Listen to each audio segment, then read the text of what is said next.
Book वाले बाबू में आपका स्वागत है। सोचिए, अगर पैसे के बारे में हमारी समझ ही गलत हो तो क्या हम कभी सच्ची दौलत कमा पाएंगे?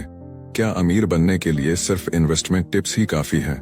नहीं, असली जादू छुपा है मनी की साइकोलॉजी में, यानी हमारे सोचने के तरीके में। आज हम लेकर आए हैं एक ऐसी किताब की समरी जो आपकी सोच बदल देगी, नजरिया बदल देगी और साथ ही आपकी जिंदगी की दिशा भी। The psychology of money by Morgan Housel. ये कोई आम फाइनेंशियल बुक नहीं है। ये किताब आपको सिखाती है कि पैसे को समझने से ज्यादा जरूरी है खुद को समझना, क्योंकि पैसा कमाना एक गेम है, लेकिन उसे समझदारी से चलाना एक मानसिक कला, मेंटल आर्ट है। इस ऑडियो बुक समरी से आपको क्या मिलेगा? आपको पता चलेगा कि पैसे के बारे में हमारी सोच कैसे हमारी लाइफ को बनाती या बिगाड़ती है। आप जानेंगे कि क्यों ज्यादातर लोग अमीर नहीं बन पाते, भले ही उनकी कमाई ज्यादा हो। आप सीखेंगे लॉन्ग टर्म वेल्थ बनाने के सरल लेकिन पावरफुल साइकोलॉजिकल प्रिंसिपल्स। और सबसे जरूरी, आप खुद को और अपनी फाइनेंशियल हैबिट्स को एक नई रोशनी में देख पाएंगे। तो अगर आप भी चाहते हैं पैसे की भागदौड़ में शांति पाना, अपने फाइनेंशियल डिसीजंस में क्लैरिटी लाना और असली वेल्थ को समझना और बनाना, तो ये ऑडियो बुक समरी आपके लिए है। इस किताब को हमने डिवाइड किया है 10 पावरफुल पार्ट्स में, ताकि हर कॉन्सेप्ट आपको धीरे धीरे गहराई से समझ में आए। हर पार्ट में आपको मिलेगा एक कहानी जैसी स्टोरी टेलिंग, प्रैक्टिकल लर्निंग्स और एक इमोशनल कनेक्शन, जिससे आप सिर्फ सुने नहीं महसूस करें। तो दोस्तों, अगर आप अपने भविष्य को मजबूत बनाना चाहते हैं तो इस वीडियो को अंत तक जरूर सुनिए, क्योंकि ये सिर्फ एक किताब नहीं, ये एक मिरर है आपकी फाइनेंशियल सोच का। चलिए अब शुरू करते हैं इस जबरदस्त सफर की पहली कड़ी के साथ, जहां हम जानेंगे कि पैसे को समझने की सबसे बड़ी गलती क्या होती है। और याद रखिए, बुक वाले बाबू हैं आपके साथ आपकी सोच बदलने की इस इंस्पायरिंग जर्नी में। क्या आप तैयार हैं? तो चलिए शुरुआत करते हैं द साइकोलॉजी ऑफ मनी के पहले पार्ट से, जो हमें सिखाता है कि पैसे के बारे में सोचने का तरीका ही असली अमीरी की शुरुआत है। पार्ट 1, पैसा कमाना और उसे समझना दोनों अलग चीजें हैं। दोस्तों, हम में से ज्यादातर लोग ये मानते हैं कि जो लोग ज्यादा पैसे कमाते हैं वही लोग फाइनेंशियली स्मार्ट होते हैं, लेकिन मॉर्गन हाउसेल कहते हैं कि पैसा कमाना और पैसे को समझकर इस्तेमाल करना दोनों अलग अलग स्किल्स हैं। सोचिए, कितने ऐसे लोग हैं जो लाखों कमाते हैं लेकिन फिर भी महीने के अंत में खाली जेब लिए घूमते हैं, और दूसरी तरफ कुछ लोग सामान्य सैलरी में भी सेविंग, इन्वेस्टमेंट और फाइनेंशियल फ्रीडम तक पहुंच जाते हैं। फर्क सिर्फ सोच का होता है। फाइनेंशियल सक्सेस का असली राज बिहेवियर। मॉर्गन हाउसेल कहते हैं कि पैसे के साथ आपका व्यवहार, यानी आपकी सोच, आपकी आदतें और आपकी इमोशनल डिसिप्लिन, ये सब ज्यादा मायने रखता है, न कि आपकी इनकम या आय। क्यों? उदाहरण के लिए, अगर किसी को स्टॉक मार्केट की गहरी समझ है लेकिन वो लालच में आकर गलत टाइम पर निवेश कर देता है, तो वो जरूर नुकसान उठाएगा। वहीं एक आम आदमी अगर थोड़ा थोड़ा करके लंबे समय तक निवेश करता है और धैर्य रखता है, तो वो बेहतर रिटर्न पा सकता है। हम सभी का पैसे के प्रति नजरिया अलग क्यों होता है? क्योंकि हमारी फाइनेंशियल सोच हमारे अनुभवों पर आधारित होती है। किसी ने गरीबी देखी होती है, किसी ने आर्थिक मंदी, किसी ने शेयर मार्केट का बूम। यही अनुभव तय करते हैं कि हम पैसों को कैसे देखते हैं, डर से, लालच से या समझदारी से। मॉर्गन एक बेहतरीन उदाहरण देते हैं। कोई जिसने 2008 की आर्थिक मंदी में नौकरी खोई हो, वो शायद कभी रिस्क नहीं ले पाएगा। वहीं जिसने उसी दौरान पैसे बनाए हों, वो ज्यादा ओपन रहेगा रिस्क लेने के लिए। पैसे को लेकर तुलना बंद कीजिए। हम अक्सर अपनी फाइनेंशियल स्थिति की तुलना दूसरों से करते हैं। वो तो 25 की उम्र में गाड़ी ले आया, उसने तो इतना बड़ा घर ले लिया, लेकिन हम नहीं जानते उसके पीछे की कहानी क्या है। कर्ज, फैमिली सपोर्ट या कुछ और। मॉर्गन कहते हैं, comparison is the enemy of happiness. पैसे के मामले में आपको अपनी जिंदगी और अपने लक्ष्य पर फोकस करना चाहिए, न कि दूसरों से पीछे या आगे होने पर। सफलता सिर्फ धन से नहीं, सोच से आती है। सफल लोग सिर्फ पैसे कमाने में नहीं, उसे समझदारी से संभालने में भी माहिर होते हैं। इस किताब का ये पहला अध्याय हमें यही सिखाता है कि अगर हमें पैसे के साथ एक मजबूत रिश्ता बनाना है, तो हमें सबसे पहले अपनी सोच को बदलना होगा। अब आगे क्या? अब जब आपने समझ लिया कि पैसा कमाना और उसे सही से चलाना दो अलग बातें हैं, तो अगली बार हम जानेंगे कि रिच बनने के लिए आपको जरूरत से ज्यादा कमाने की नहीं, बल्कि स्मार्ट बनने की जरूरत है। तो जुड़े रहिए हमारे चैनल बुक वाले बाबू से क्योंकि हम ला रहे हैं वो ज्ञान जो आपकी सोच को बदल देगा और आपको फाइनेंशियली आजाद बना सकता है। अगर आपको ये पार्ट पसंद आया हो तो लाइक करें, शेयर करें और कमेंट में बताएं कि आप पैसों को अब कैसे देखने लगे हैं। और हाँ, अगला पार्ट मिस मत करिएगा, क्योंकि वहां हम बात करेंगे उस गोल्डन रूल की जो आपको अमीरी की राह पर ले जाएगा।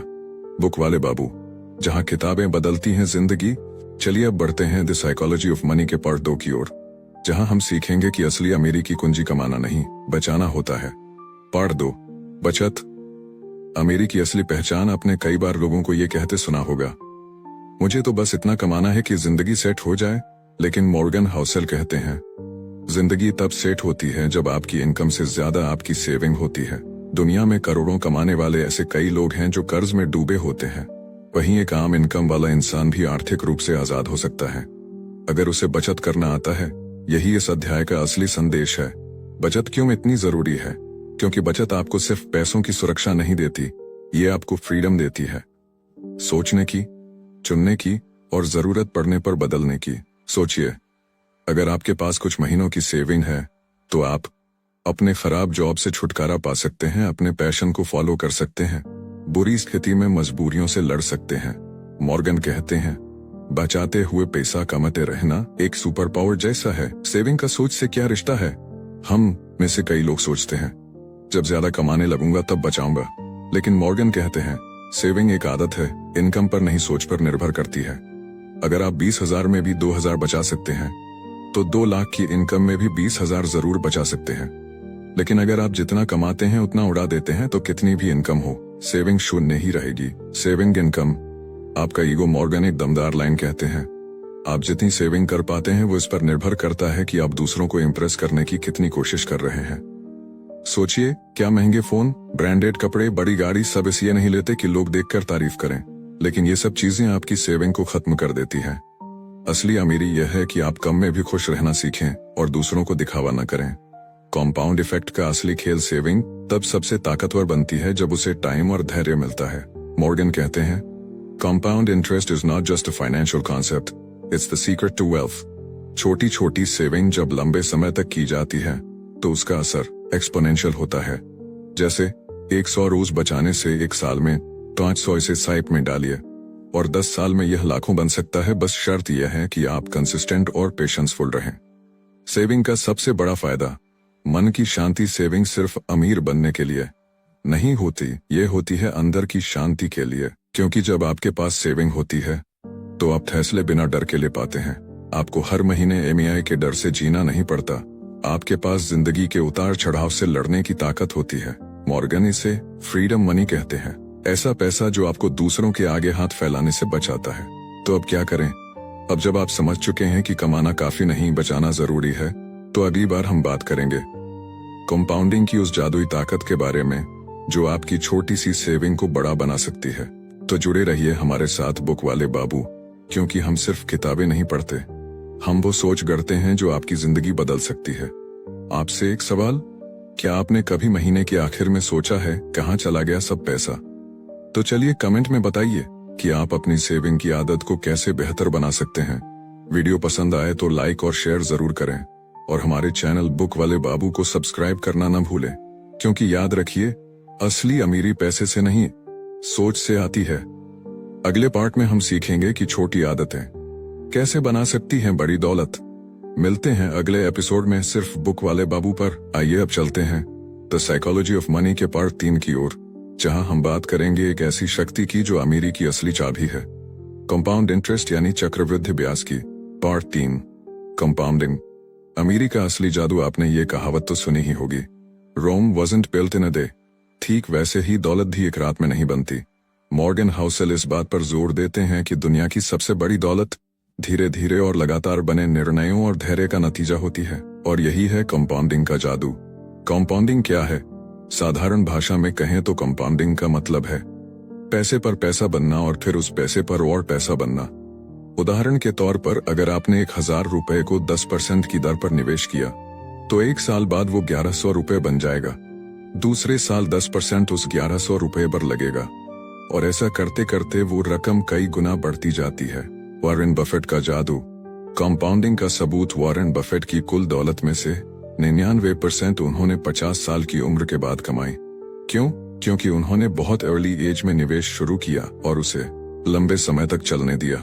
मॉर्गन बताते हैं, बफेट की सीक्रेट स्ट्रैटेजी कोई अल्ट्रा स्मार्ट इन्वेस्टिंग नहीं थी, बल्कि टाइम और पेशेंस थी। Power of time he compounding को एक जादू में बदल देता है। सच में कितना पावरफुल है कंपाउंडिंग। कल्पना कीजिए आप रोज सिर्फ 100 बचाते हैं और उसे हर महीने साइट में 12% रिटर्न के साथ निवेश करते हैं। 30 साल में यह छोटी सी रकम बन सकती है, लगभग 1 करोड़ से भी ज्यादा, और यह सिर्फ 100 प्रतिदिन से। तो असली खेल है डिसिप्लिन और समय पर भरोसा करने का। कंपाउंडिंग सिर्फ पैसे में नहीं होती, मॉर्गन हाउसेल कहते हैं। कंपाउंडिंग सिर्फ पैसे की बात नहीं है, ये हैबिट्स, रिलेशनशिप्स और नॉलेज पर भी लागू होती है। छोटी आदतें जब रोज की जाती हैं तो वो जिंदगी बदल देती हैं। थोड़ी थोड़ी लर्निंग जब लगातार होती है तो इंसान को एक्सपर्ट बना देती है। सकारात्मक संबंध जब समय के साथ गहरे होते हैं तो वे सपोर्ट सिस्टम बन जाते हैं। यानी कंपाउंडिंग एक लाइफ फिलॉसफी है, ना कि सिर्फ फाइनेंस का कॉन्सेप्ट। क्यों ज्यादातर लोग कंपाउंडिंग का फायदा नहीं उठा पाते? क्योंकि ये तुरंत रिजल्ट नहीं देते। लोग चाहते हैं जल्दी अमीर बनना, जल्दी सफलता पाना, पर कंपाउंडिंग कहती है धीरे चलो, लगातार चलो और चमत्कार देखो। बहुत से लोग कंपाउंडिंग की प्रोसेस को बीच में रोक देते हैं। रिजल्ट, वो उस मैजिक तक पहुंच ही नहीं पाते। एक छोटी कहानी, बैम्बू ट्री की चीन में एक खास किस्म का बैम्बू ट्री होता है जिसे बोने के बाद पहले 5 साल तक वो जमीन के अंदर ही बढ़ता है। हर दिन उसकी जड़ें गहरी होती हैं। लोग सोचते हैं कि कुछ हो ही नहीं रहा, लेकिन 5 साल बाद सिर्फ 6 हफ्तों में वो पेड़ 80 फीट ऊंचा हो जाता है। बस यही है कंपाउंडिंग। शुरुआत में कुछ दिखता नहीं, पर जब फल आता है तो जिंदगी बदल देता है। तो अब क्या करें?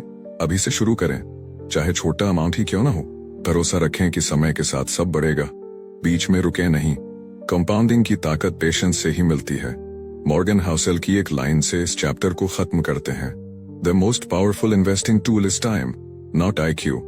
आपसे एक सवाल, क्या आपने कभी लॉन्ग टर्म इन्वेस्टमेंट को बीच में छोड़ दिया है क्योंकि रिजल्ट जल्दी नहीं आया?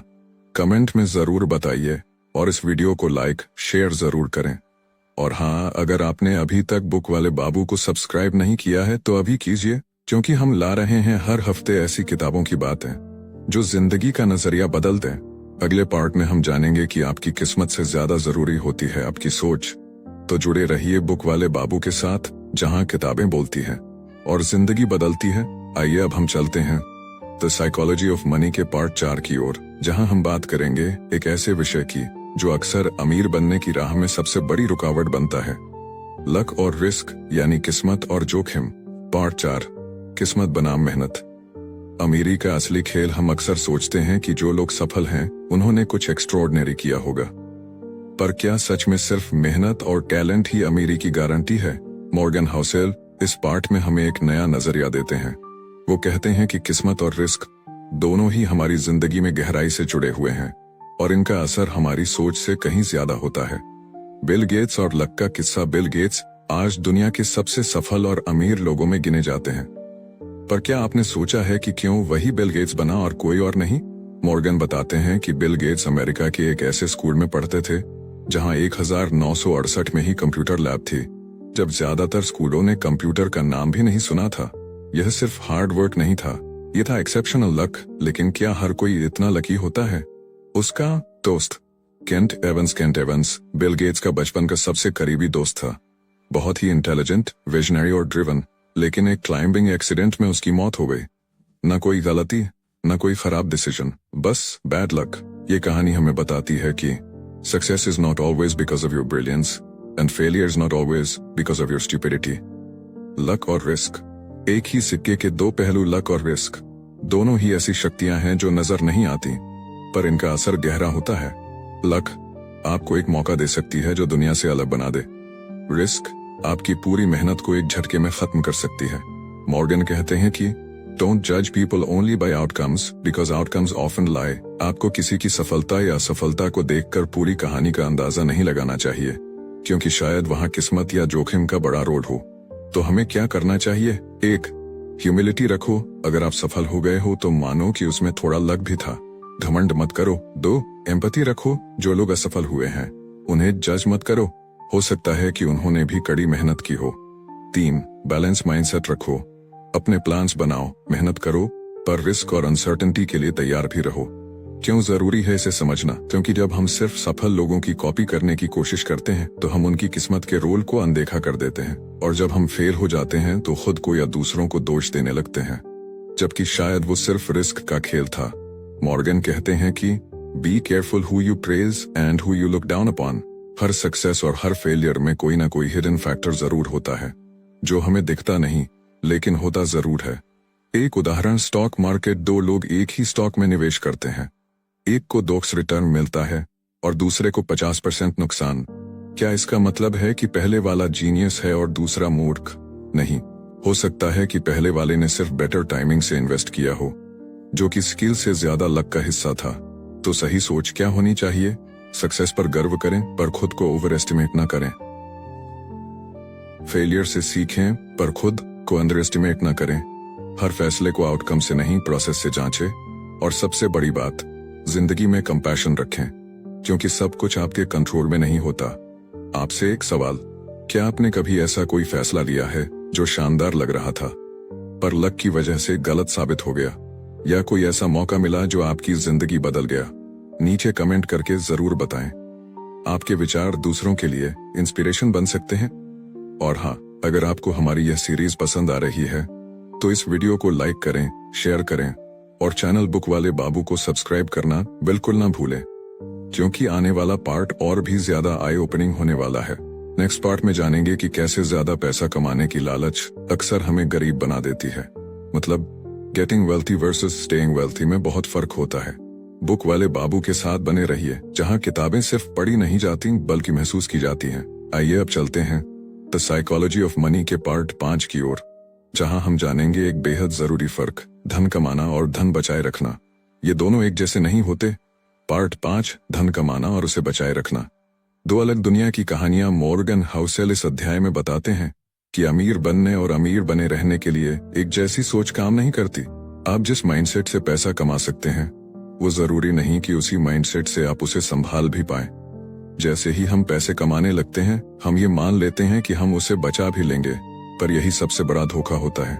वेल्थ बनाना वर्सेस वेल्थ बनाए रखना धन कमाने के लिए जरूरी है हिम्मत, जोखिम उठाना, आत्मविश्वास, आक्रामकता, लेकिन धन बचाने के लिए जरूरी है डर कहीं खो न जाए, डर कहीं खो न जाए, सावधानी, विनम्रता, संयमम। यानी आपको 2 अलग अलग इंसानों की तरह सोचना पड़ता है। एक भाग्यशाली योद्धा की तरह कमाओ और एक डरे हुए बूढ़े की तरह बचाओ। Getting rich versus staying rich. Real life example, एक बहुत मशहूर इन्वेस्टर की कहानी लें, जिसने स्टॉक मार्केट में करोड़ों कमाए पर बाद में सब कुछ खो दिया, क्योंकि वो ज्यादा रिस्क लेने लगा। उसे लगा कि अगर उसने एक बार पैसा कमा लिया है तो अब वो हमेशा सही निर्णय लेगा, लेकिन उसने एक जरूरी चीज नजरअंदाज कर दी, अनसर्टेनिटी। क्योंकि पैसा कमाना एक स्किल है, पर उसे बचाना एक कला है। धन बचाने का सबसे बड़ा मंत्र सर्वाइवल। मॉर्गन कहते हैं कि staying wealthy requires a mindset of survival. अगर आप सिर्फ ये सोचते रहेंगे कि और कितना कमा सकता हूं, तो आप कभी टिक नहीं पाएंगे। बल्कि सोचिए, अगर सब कुछ उल्टा हो गया तो मैं कैसे खुद को संभालूंगा? ये सर्वाइवल माइंडसेट आपको इमोशनल स्टेबिलिटी देता है और जल्दबाजी से बचाता है। कॉम्पाउंडिंग की ताकत और धैर्य। बहुत से लोग जल्दी अमीर बनने के चक्कर में जल्दबाजी कर बैठते हैं, पर असली दौलत तो समय के साथ कॉम्पाउंड होती है। वॉरेन बफेट की 90% दौलत उन्होंने 60 की उम्र के बाद बनाई, क्योंकि उन्होंने वेल्थ को बचाया, पैनिक सेलिंग से बचे और सालों तक टिके रहे। इसका मतलब ये नहीं कि आप केवल बचत ही करते रहें, बल्कि आपको एक ऐसा बैलेंस बनाना है जो आपकी मेहनत को बर्बाद न होने दे। तो कैसे बचाएं अपनी वेल्थ? इमरजेंसी फंड रखें, ताकि अचानक की जरूरतें आपको कर्ज में न डुबो दें। लो प्रोफाइल रखें, दूसरों को दिखाने के लिए खर्च न करें। याद रखें, अमीर दिखने और अमीर होने में फर्क होता है। अपने गोल्स को समझें। आप क्यों पैसा कमा रहे हैं? अगर इसका जवाब सिर्फ और ज्यादा है तो कभी संतुष्ट नहीं हो पाएंगे। रिस्क डाइवर्सिफाई करें, सारे पैसे एक जगह न लगाएं। थोड़ा डरना जरूरी है ताकि आप हमेशा सतर्क रहें। Why people fail after success। बहुत से लोग पैसा कमाकर भी कंगाल क्यों हो जाते हैं? क्योंकि वो यह मान लेते हैं कि अगर मैं एक बार सफल हो गया तो हमेशा रहूंगा। लेकिन असली खिलाड़ी वो है जो कहता है, मैं आज सफल हूं पर कल का कुछ भरोसा नहीं, इसलिए मुझे और ज्यादा समझदारी से चलना होगा। क्या सीखें इस अध्याय से? कभी भी अपने पैसों को लेकर ओवर कॉन्फिडेंट मत होइए। जितना जरूरी कमाना है उससे ज्यादा जरूरी है उसको खोने से बचाना। कभी कभी नया कुछ न करना ही सबसे बुद्धिमानी भरा निर्णय होता है। अपनी जिंदगी ऐसे प्लान करो कि अगर सब उल्टा भी हो जाए तो तुम खड़े रह सको। मॉर्गन हाउसेल कहते हैं, you can be wrong half the time and still make a Fortune if you can avoid ruin. आपसे एक सवाल, क्या आपने कभी ऐसा फाइनेंशियल डिसीजन लिया है जो बाद में रिस्की साबित हुआ और आप चाहते थे कि काश थोड़ा सोच समझ कर लिया होता? या क्या आप ऐसे किसी इंसान को जानते हैं जो अमीर बना लेकिन टिक नहीं पाया? नीचे कमेंट करके शेयर कीजिए। आपके अनुभव किसी और की जिंदगी बचा सकते हैं। और अगर आपको ये वीडियो पसंद आया हो तो लाइक, शेयर और सब्सक्राइब करना न भूलें हमारे चैनल बुक वाले बाबू को, जहां हम आपके लिए ऐसी लाइफ चेंजिंग किताबों को लेकर आते हैं जिनसे सिर्फ ज्ञान ही नहीं, जिंदगी में एक्शन भी आता है। नेक्स्ट पार्ट में जानेंगे वो माइंडसेट जो हमें सैटिस्फैक्शन से दूर करता है और कैसे हम पैसे की भूख में खुद को खो बैठते हैं। बुक वाले बाबू के साथ बने रहिए, जहां किताबें आपके दिल से बात करती हैं। अब हम चलते हैं द साइकोलॉजी ऑफ मनी के पार्ट 6 की ओर, जहां हम बात करेंगे एक ऐसे एहसास की जो हमें अमीर बनने से ज्यादा कुछ और चाहता है। संतोष और संतुष्टि की खोज में हमारी लड़ाई, पार्ट 6। कभी संतोष नहीं होता और यहीं से शुरू होती है लालच की जंग। मॉर्गन हाउसेल कहते हैं, the hardest financial skill is getting the goal post to stop moving. यानी हमें सबसे ज्यादा मुश्किल तब होती है जब हमें यह तय करना होता है कि अब बस और नहीं चाहिए। हमारा मन हमेशा कुछ और चाहता है। अभी 1 लाख कमाया है, अब 5 लाख चाहिए। 5 मिल गया तो 10 लाख चाहिए और ये चक्र कभी रुकता नहीं। Why more is never enough। असल में हम पैसा खुद के लिए नहीं कमाते, हम उसे दूसरों से तुलना करने के लिए कमाते हैं। पड़ोसी ने नई कार ली तो हमें भी लेनी है, कलीग ने बड़ा घर खरीदा तो अब हमें भी वो चाहिए। Comparison is the thief of Joy, और यही तुलना हमें हमेशा अधूरा महसूस कराती है, फिर चाहे हमारे पास सब कुछ ही क्यों न हो। साइकोलॉजी बिहाइंड ग्रीड, मन का जाल। मॉर्गन बताते हैं कि लालच और असंतोष का सीधा रिश्ता है। जब तक आपको नहीं पता कि कब रुकना है, आप हमेशा खुद को पीछे महसूस करेंगे, चाहे आप सबसे आगे क्यों ना हो। मान लीजिए आप 10 करोड़ कमाते हैं लेकिन आपका दोस्त 20 करोड़ कमाता है, तो आप खुशी के बजाय जलन और कमी महसूस करते हैं। इसलिए सफलता को मापने का पैमाना सिर्फ पैसा नहीं हो सकता। रिच बनना और रिचर बनते रहना, एंडलेस ट्रैप। आजकल सोशल मीडिया ने भी इस लालच को और हवा दी है। हम हर दिन देखते हैं कि कोई नई गाड़ी चला रहा है, कोई विदेश घूम रहा है, तो हमें भी लगता है मैं पीछे क्यों रहूं। पर यह सब देखकर हम भूल जाते हैं कि you're not competing with others, you're competing with your own needs। और अगर आप अपने ही लक्ष्य को बार बार बदलते रहेंगे तो कभी संतुष्ट नहीं हो पाएंगे। संतुष्टि की असली परिभाषा मॉर्गन कहते हैं, happiness is just results minus expectations. अगर आपकी उम्मीदें हमेशा आगे भागती रहेंगी तो आप कितना भी कमा लें, खुश नहीं हो पाएंगे।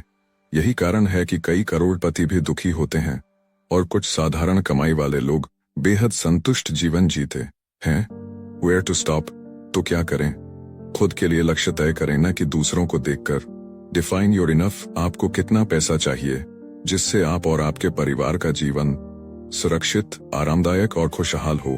ग्रैटिट्यूड प्रैक्टिस करें, जो है उसे गिनना सीखें। अवॉइड लाइफस्टाइल इन्फ्लेशन, जैसे जैसे कमाई बढ़ती है वैसे वैसे खर्चे बढ़ाने की आदत से बचें। सेलिब्रेट माइलस्टोन्स, हर छोटी जीत का जश्न मनाएं, इससे संतुष्टि आती है। ए पावरफुल स्टोरी, राज और रवि दोनों एक ही कंपनी में काम करते हैं। राज ने हमेशा जरूरत भर की चीजों पर फोकस किया, सादा जीवन, संतोष और निवेश पर ध्यान दिया। रवि हर चीज में आगे निकलने की होड़ में था, नया फोन, महंगी गाड़ी, बड़ा घर। 10 साल बाद रवि की लाइफ में तनाव, कर्ज और अफसोस था, जबकि राज कम कमाई में भी खुश और स्वतंत्र था। इस कहानी से समझिए, कभी कभी जो कम दिखता है वो असल में सबसे ज्यादा होता है।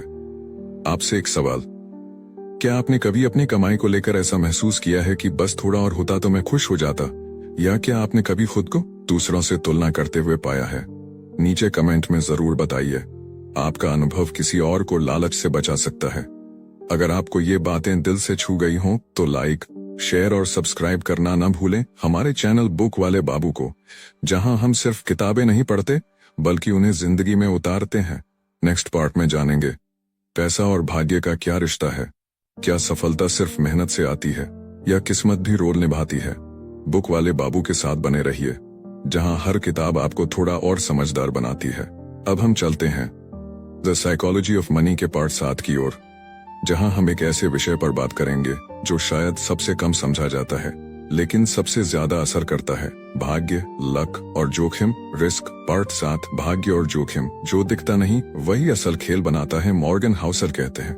Nothing is as good or as bad as it seems।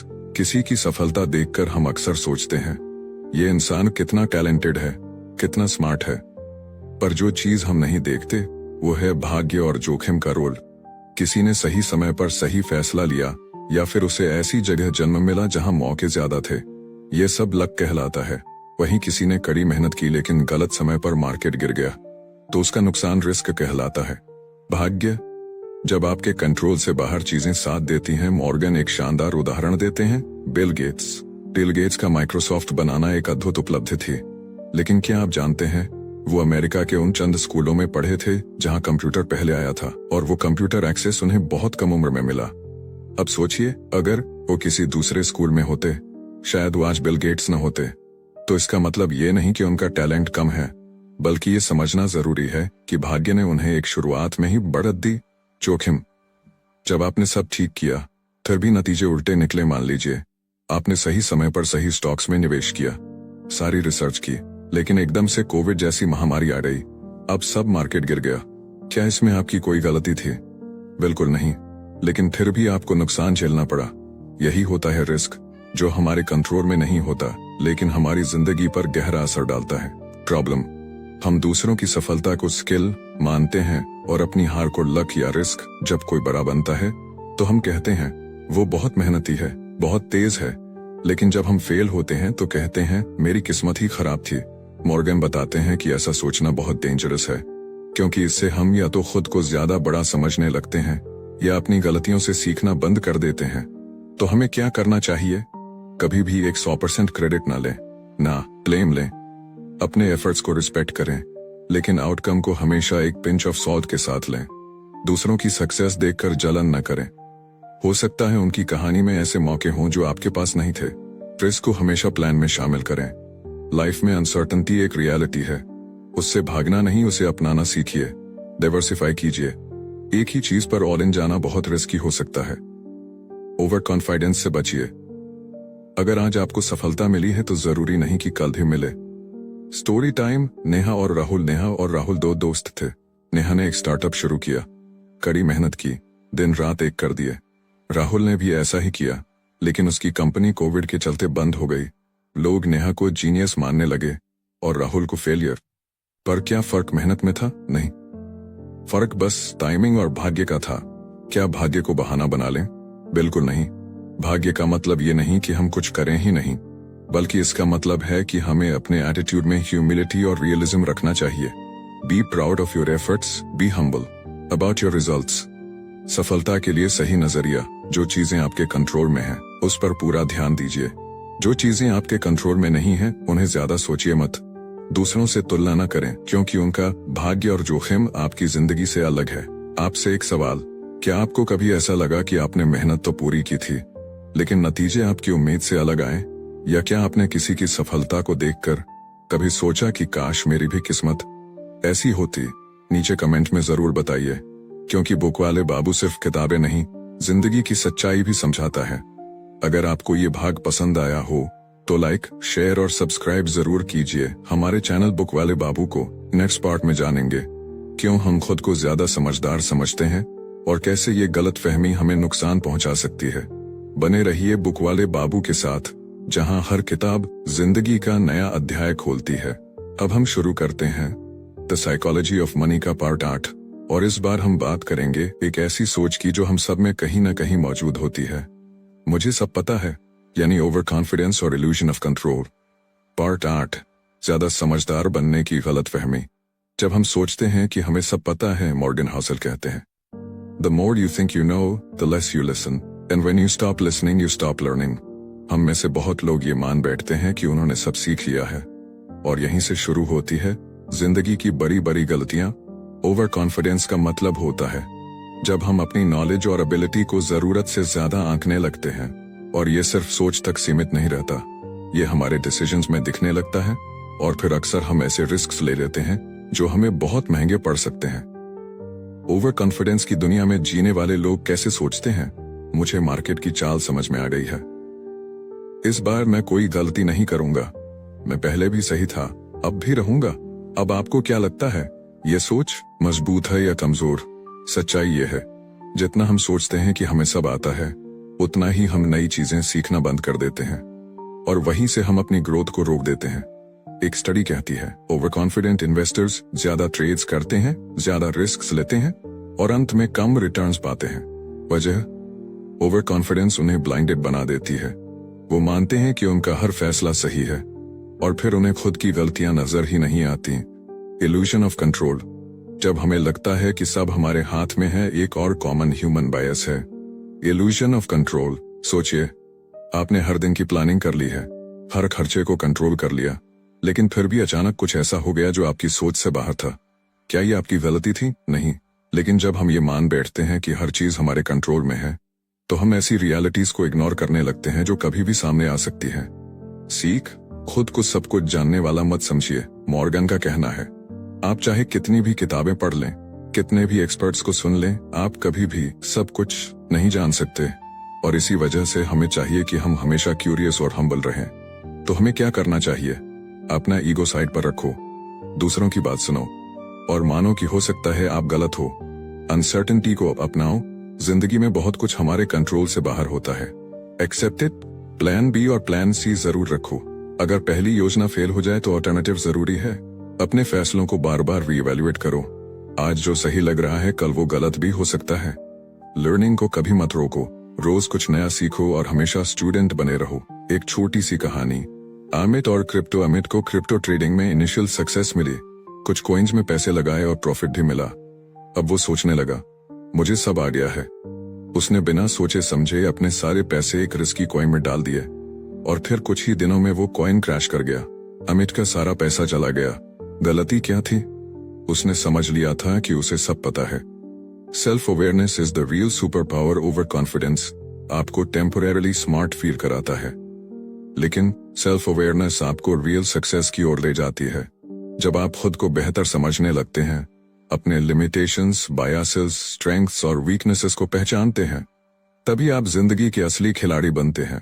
Audience से एक सवाल, क्या आपको कभी ऐसा लगा कि आपने किसी चीज में ओवर कॉन्फिडेंस दिखाया और फिर नुकसान झेलना पड़ा?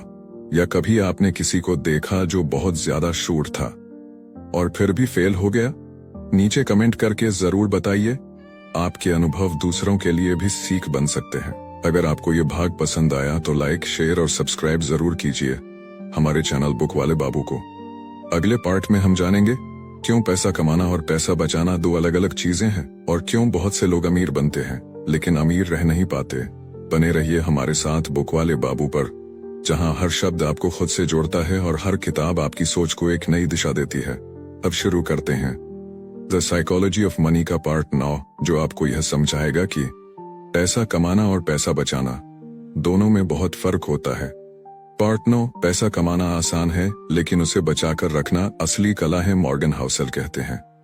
Building wealth has little to do with your income और investment returns and lots to do with your savings rate. बहुत से लोग सोचते हैं कि ज्यादा पैसा कमाने वाला इंसान ही अमीर होता है, पर सच्चाई ये है, असली अमीरी तब होती है जब आप उस पैसे को अपने पास बचाकर रख सकें। कमाना बनाम बचाना दो अलग खेल। मान लीजिए 2 लोग हैं, रवि जो हर महीने 2.5 लाख कमाता है लेकिन एक 90 लाख खर्च कर देता है। सुरेश जो 60,000 कमाता है पर टर्म 20,000 सेव कर लेता है। आपके हिसाब से कौन ज्यादा अमीर है? बहुत लोग कहेंगे रवि, क्योंकि उसकी इनकम ज्यादा है, लेकिन मॉर्गन हाउसल के अनुसार सुरेश ज्यादा स्मार्ट है, क्योंकि उसके पास कंट्रोल है, डिसिप्लिन है और लॉन्ग टर्म सोच है। पैसा बचाने का असली मतलब क्या है? पैसा बचाना सिर्फ खर्च कम करने का खेल नहीं है, ये है खुद पर कंट्रोल रखने का खेल। जब आप किसी फ्लैशी चीज को देखकर भी उसे खरीदने से रुक जाते हो, तब आप अमीर बनने की तरफ एक कदम और बढ़ते हो। जब आप सोचते हो कि मुझे ये चाहिए या बस मुझे ये दिखाना है, तब आप अपने डिसीजंस को कंट्रोल करना सीखते हो। Saving gives you freedom. Savings का असली फायदा क्या है? फ्रीडम। जब आपके पास पैसे बचे होते हैं तो आप किसी भी जॉब या सिचुएशन में फंसे नहीं होते। आपके पास होते हैं चॉइसेस, और यही असली अमीरी होती है। मॉर्गन लिखते हैं, savings without a spending goal gives you options and flexibility, the ability to wait and the opportunity to fight another day. High income, high wealth हम में से बहुत लोग बड़े घर, महंगी गाड़ी देखकर मान लेते हैं कि सामने वाला बहुत अमीर है, लेकिन क्या आपने कभी सोचा कि उनके पास असल में बैंक बैलेंस कितना होगा? बहुत से लोग अपनी एंटायर इनकम को सिर्फ दिखावे पर उड़ा देते हैं, और जब इमरजेंसी आती है तो वो कर्ज में डूब जाते हैं। मॉर्गन कहते हैं, spending money to show people how much money you have is the fastest way to have less money. The power of saving rate, आपका इन्वेस्टमेंट कितना रिटर्न दे रहा है, ये इम्पोर्टेंट तो है, पर उससे भी ज्यादा इम्पोर्टेंट है आप कितनी सेविंग्स कर पा रहे हो, क्योंकि अगर आप सेविंग ही नहीं कर पा रहे तो रिटर्न 10% हो या 20% फर्क ही नहीं पड़ेगा। डिलेड ग्रेटिफिकेशन, अमीरी की पहली शर्त। जो लोग इंस्टेंट ग्रेटिफिकेशन, मतलब अभी सब चाहिए, से खुद को रोक पाते हैं, वो जिंदगी में लॉन्ग टर्म में सबसे आगे निकलते हैं। सेविंग का मतलब है आज थोड़ा सैक्रिफाइस करो ताकि कल ज्यादा फ्रीडम मिले। एक छोटी सी कहानी, निशा और उसके चॉइसेस। निशा एक अच्छी कंपनी में काम करती थी, 93,000 महीने की सैलरी थी, लेकिन हर महीने ब्रांडेड कपड़े, नए गैजेट्स, वीकेंड पार्टीज पर ही सब उड़ जाता था। वहीं उसकी दोस्त अंजलि 50,000 कमाती थी, पर हर महीने की 15,000 बचाती थी। पर हर महीने 5 साल बाद अंजलि के पास सेविंग्स थी और उसके लिए ऑप्शंस खुले थे। वो अपनी ड्रीम बिजनेस शुरू कर सकी। निशा को नई जॉब ढूंढनी पड़ी क्योंकि ईएमआई का बोझ बहुत बड़ा हो गया था। अब सोचिए, असली अमीर कौन थी? तो हमें क्या करना चाहिए? सेविंग्स को प्रायोरिटी दो, इनकम नहीं। पैसे बढ़ाने की असली कुंजी यही है। अपने खर्चों पर नजर रखो, हर चीज की जरूरत और चाहत में फर्क समझो। इमरजेंसी फंड जरूर बनाओ, कम से कम 6 महीने के खर्चों का बफर। फिजूल के दिखावे से बचो। आपके कपड़े, गाड़ी या फोन आपको सक्सेसफुल नहीं बनाते, आपके डिसीजंस बनाते हैं। खुद को छोटी चीजों के लिए रिवॉर्ड देना सीखो, पर हर बार इंपल्स में डिसीजन मत लो। ऑडियंस से एक सवाल, आपका सबसे बड़ा फाइनेंशियल रिग्रेट क्या रहा है? या फिर कोई ऐसी छोटी हैबिट जिससे आपने बड़ी सेविंग्स की? नीचे कमेंट करके जरूर बताइए। आपकी कहानी किसी के लिए इंस्पिरेशन बन सकती है। अगर आपको ये भाग पसंद आया तो लाइक, शेयर और सब्सक्राइब करना मत भूलिए। बुक वाले बाबू को, जहां हर किताब एक जिंदगी बदलने वाला एक्सपीरियंस है। अब हमारे इस सीरीज का सिर्फ एक ही आखिरी भाग बचा है, और उसमें हम जानेंगे सफल निवेशकों की साइकोलॉजी और वो माइंडसेट जो आपको शॉर्ट टर्म लालच से बचाकर लॉन्ग टर्म वेल्थ बना सकता है। उस आखिरी पार्ट को मिस करना मतलब इस पूरी लर्निंग जर्नी की सबसे जरूरी कड़ी को छोड़ देना।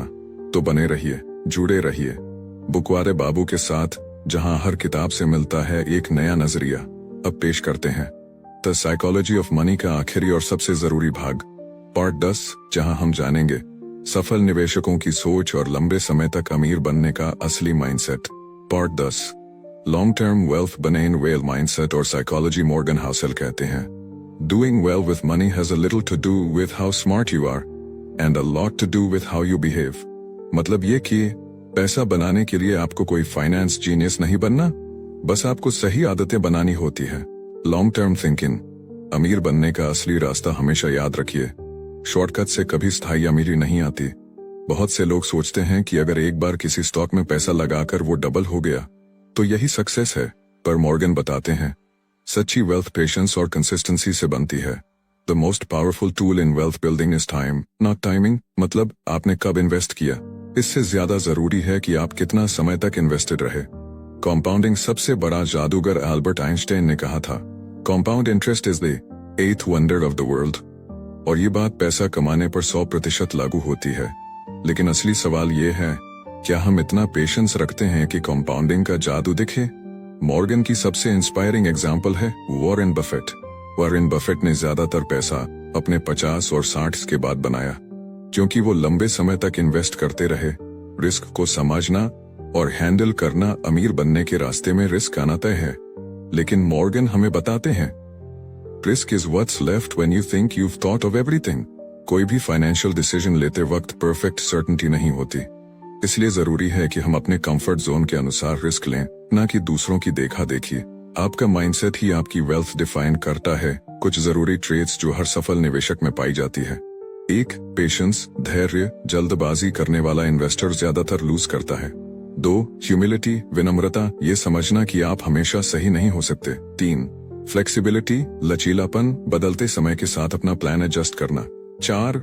लॉन्ग टर्म फोकस, दीर्घकालिक दृष्टि, 1 साल नहीं 10 साल बाद आप कहाँ होंगे यही सोचना। 5. इमोशनल कंट्रोल, भावनाओं पर नियंत्रण, डर और लालच को जीतना ही असली जीत है। इनफ, कितना काफी है? मॉर्गन एक बेहतरीन सवाल उठाते हैं, कितना आपके लिए काफी है? बहुत लोग जिंदगी भर दौड़ते रहते हैं बिना ये सोचे कि कहाँ रुकना है। There is no reason to risk what you have and need for what you don't have and don't need। ये लाइन हर किसी को सोचने पर मजबूर कर देती है। बुक वाले बाबू की तरफ से एक छोटा सा उदाहरण मान लीजिए। आपके पास 10 लाख हैं। अब आप सोचते हैं कि अगर थोड़ा और रिस्क लेकर इसे 20 लाख बना लूं, पर क्या इस चक्कर में आप अपना पूरा पैसा खोना चाहेंगे? शायद नहीं। इसलिए अमीर वही होता है जो समझता है कि कहाँ बढ़ना है और कहाँ रुकना है। ऑडियंस से एक दिल से जुड़ा सवाल, आपकी जिंदगी में कोई ऐसी फाइनेंशियल सीख जो आपको दूसरों से पहले समझ में आ गई हो, या कोई ऐसा रिग्रेट जिसे आप दूसरों से बचाना चाहते हो? नीचे कमेंट करके जरूर शेयर कीजिए। हो सकता है आपकी बात किसी की जिंदगी बदल दे। क्लोजिंग मैसेज फ्रॉम बुक वाले बाबू। दोस्तों, आज आपने द साइकोलॉजी ऑफ मनी का आखिरी भाग सुना। अगर आपने पूरी समरी को ध्यान से सुना है, तो अब आप सिर्फ पैसे कमाने के बारे में नहीं, पैसे को समझने के बारे में सोचने लगे होंगे। और यही इस किताब की सबसे बड़ी ताकत है। अब एक दिल से निकली बात, मैं जानता हूं कि हर दिन एक नया वीडियो बनाना, उसे रिसर्च करना, लिखना, रिकॉर्ड करना, ये आसान नहीं है। पर जब आप लोग सुनते हैं, कमेंट्स करते हैं, लाइक और शेयर करते हैं, तो वो मेरे लिए किसी इनाम से कम नहीं होता। बुक वाले बाबू सिर्फ मेरा नहीं, हम सबका चैनल है, जहां हम मिलकर हर किताब से सीखते हैं, बढ़ते हैं और एक दूसरे को मजबूत बनाते हैं। इस वीडियो को पसंद आया हो तो लाइक जरूर कीजिए, अपने दोस्तों के साथ शेयर कीजिए और चैनल को सब्सक्राइब करके बेल आइकॉन जरूर दबाइए, ताकि अगली बार जब कोई लाइफ चेंजिंग किताब लेकर आऊं तो आप सबसे पहले उससे जुड़ जाएं। अगली किताब क्या होनी चाहिए? कमेंट में जरूर बताइए, क्योंकि अगली लर्निंग जर्नी आपकी पसंद पर निर्भर करती है। बुक वाले बाबू से जुड़कर खुद को बदलते रहिए, क्योंकि एक अच्छी किताब पूरी जिंदगी बदल सकती है। मिलते हैं नेक्स्ट वीडियो में, तब तक के लिए सीखते रहिए, सोच बदलते रहिए बुक वाले बाबू के साथ।